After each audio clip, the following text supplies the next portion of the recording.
thought, wow, I'm amazing? Yesterday, when I successfully made toast without burning it. That's self-love, right? I'm serious. I'm serious too. I celebrated. I even said, "Good job, buddy," to myself. Okay, that's adorable. But, most people only talk to themselves when they mess up, not when they do something right. True. Usually it's more like, "Henry, you idiot." Exactly. And that's the problem. We talk to ourselves like we're our worst enemy, not our best friend. So our topic today, learn to love yourself more than anyone else. It sounds deep, but it's also kind of funny, right? Like, if I love myself more than anyone else, should I buy myself Valentine's chocolate every year? You absolutely should. And maybe some flowers too. Done. But seriously, what does it really mean to love yourself more than anyone else? Isn't that selfish? That's what a lot of people think. But self-love isn't about being selfish. It's about being safe with yourself. Like being someone you can rely on, not someone who constantly beats you up. So basically, I'm my own emotional bodyguard. Yes, but a gentle one. You don't need to wear sunglasses indoors. Too late, I already do. It's part of my mystery man vibe. Oh, please. The only mystery is how you survive drinking that much coffee every day.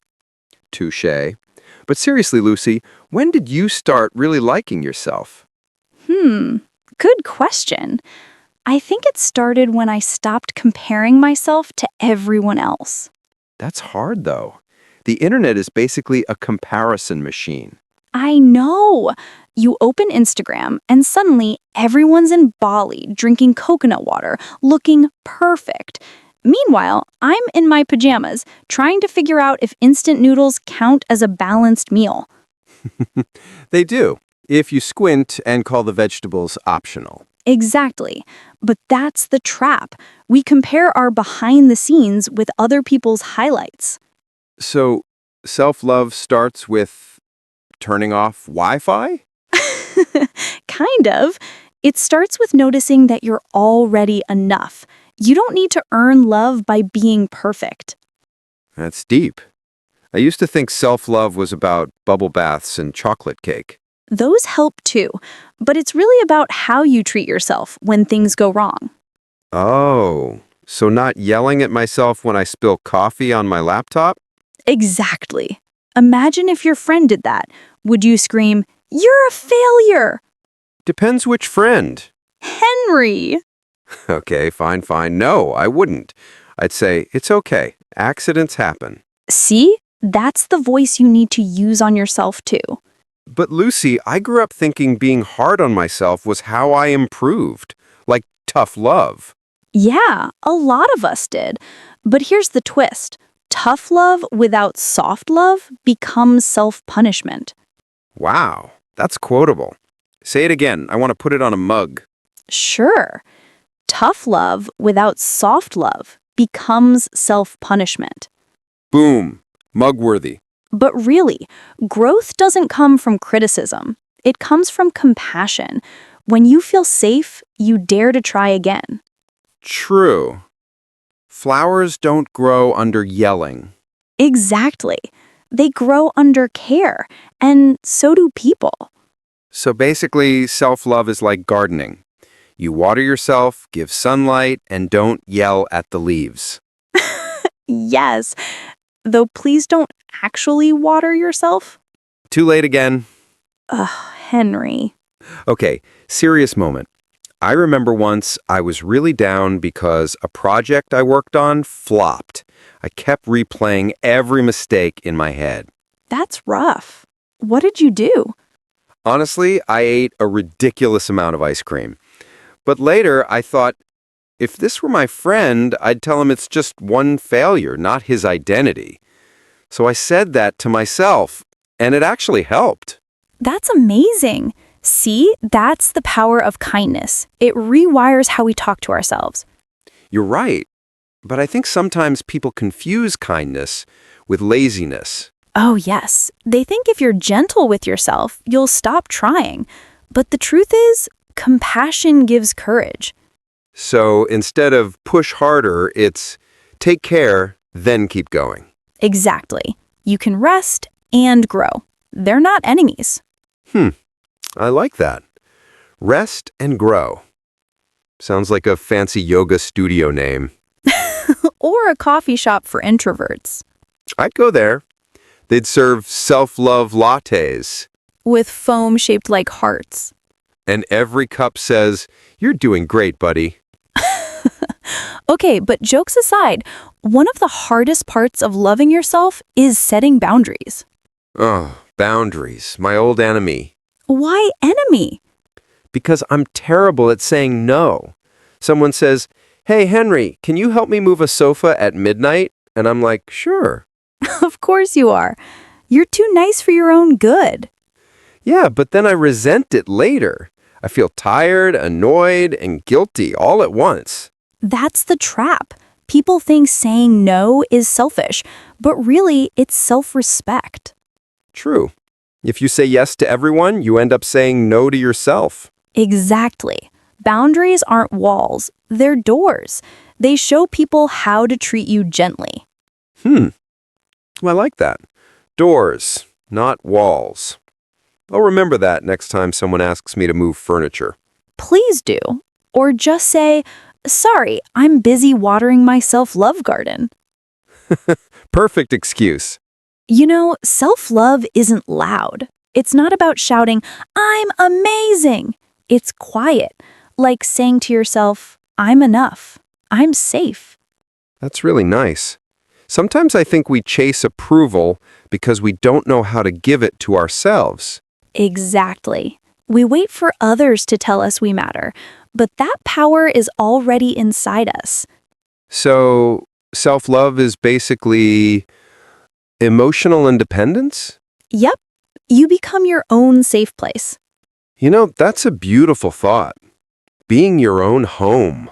It is, because when you love yourself, you stop begging for love that hurts. You start building peace inside. Wow. That sounds like you'd say after meditating for 7 hours. Or after one cup of tea. So, what's your go-to self-love habit? Honestly, talking kindly to myself. I used to say, you messed up again. Now I say, you're learning. I love that. I think mine is giving myself permission to rest without guilt. That's a big one. Rest is not a reward, it's a requirement. True. And maybe my second habit is dancing alone to 80s music. Classic Henry. Hey, it works. You can't hate yourself while dancing to Don't Stop Believin'. Fair point. You know what's funny? When I started this podcast with you, I thought it was just about English. But now it feels like therapy in disguise. Smiles. Language is therapy sometimes. Words change how we think. That's deep.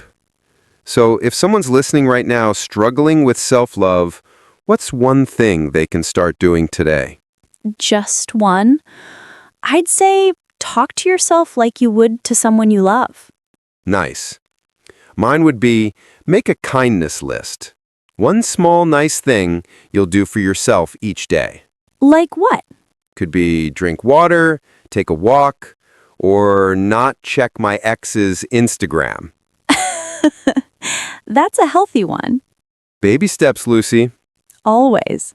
You know, I think we forget that we spend our whole lives with ourselves, so we might as well be good company. Yes, you're the only person you'll never break up with. Wow, that's poetic and terrifying. Depends on how nice you are to yourself. True. Okay, let's end with a little challenge for our listeners. Ooh, I love challenges. Tonight, look in the mirror and say something kind to yourself. No sarcasm. And if it feels weird, that's okay. Keep doing it anyway. Awkward kindness is still kindness.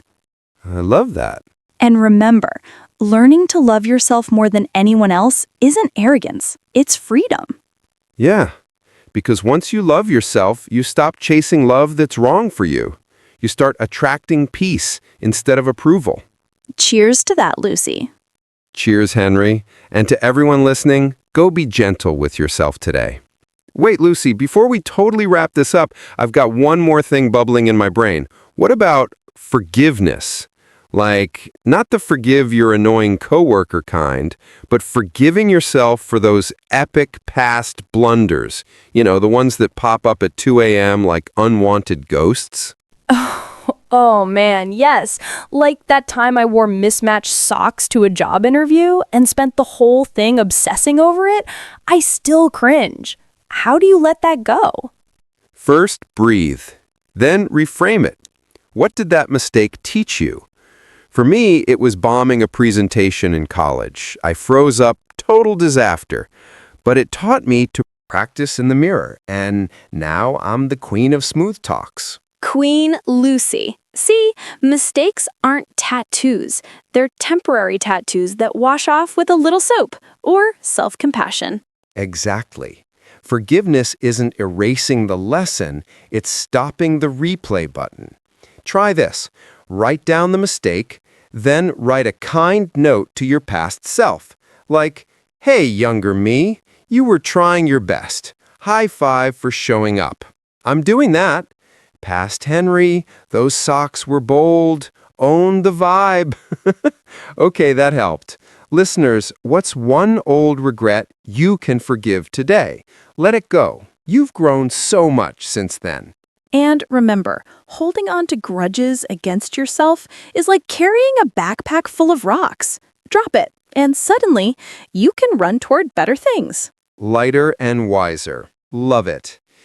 All right, Lucy, one last gem before we really sign off. Celebrating small wins. We chase the big stuff, promotions, marathons, but what about the tiny victories that stack up to real self-love? Yes, it's like confetti for your soul. I celebrate by doing a little happy dance. Finished folding laundry? Dance break. Stuck to my reading goal? Extra chapter with tea. It trains your brain to spot the good stuff. Happy dance? You're braver than me. I celebrate with fist pumps in the kitchen. Like, yes, I parallel parked on the first try. No audience required.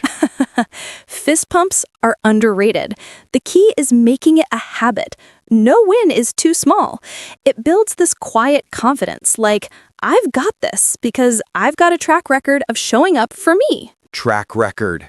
Boom! Another mug quote. So, for our listeners, what's one small win from today you can celebrate right now? Pat yourself on the back. You earned it. And if no one else notices, you do.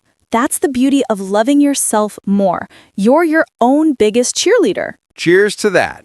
Now this ending feels perfect. Agreed. Thanks for joining us, friends.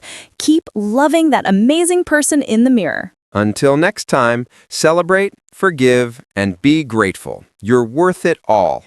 Hey, before you dash off to practice that mirror pep talk or grab that well-deserved chocolate, a quick shout out to all you amazing listeners tuning in to Clear English Channel. We're all about making English feel like a cozy chat with friends. No stress, just fun growth. Totally. If today's episode on self-love hit home or made you chuckle, hit that subscribe button so you never miss our easy-breezy tips, podcasts, and beginner-friendly lessons. Drop a comment below. What's one kind thing you'll say to yourself today?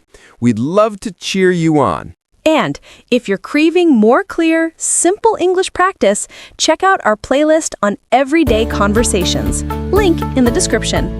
Like this video if it sparked some joy, and share it with a friend who needs a self-love boost. You're doing great, buddy. Thanks for being here with us at Clear English Channel. See you next time. Keep shining. Take care, and remember, English, like self-love, gets easier one kind word at a time. Bye for now.